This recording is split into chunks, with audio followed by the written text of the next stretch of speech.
വർഷു നാളെ ഫെബ്രുവരി 14 കാമദിനം, കഴപ്പ് ദിനം, കമിതാക്കളുടെ ദിനം. നീ ചുന്ദരിയായ പിടക്കോഴി, ഞാൻ ചുന്ദരനായ പൂവൻകോഴി. പിന്നെ ഞാൻ ഇങ്ങനെ കൊത്തി കൊത്തി കൊത്തി കൊത്തി കൊത്തി കൊത്തി നീ മുറത്തി കയറി കൊത്തി തുടങ്ങി അല്ലടി പൂതനെ. രാവിലെ തുടങ്ങിയോ?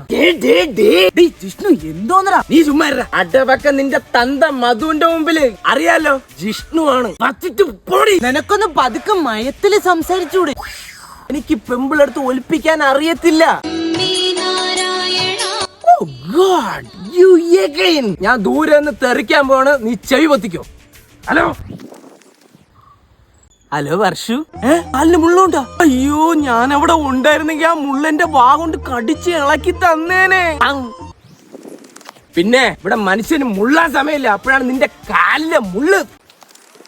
അയ്യോ, എന്റെ കാലും കയ്യൊക്കെ തളരുന്നു. നീ ഒരു ആംബുലൻസ് വിളിച്ച് ആശുപത്രി പോവാവേ. അറിയാലോ, ജിഷ്ണു ആണ്. നീയാണ് ജിഷ്ണു ആൺകുട്ടി. അവന്മാരെ മുമ്പിൽ വെച്ച് ഒലിപ്പിച്ചതിന് എന്റെ വില പോലെ. എന്റെ വർഷത്തിൽ 365 ദിവസവും നീ ഇടിവെട്ടി പെയ്യുന്നതും കാത്ത് ഒരു വേഴാമ്പലിനെ പോലെ ഞാൻ ഇരിക്കുകയാണ്.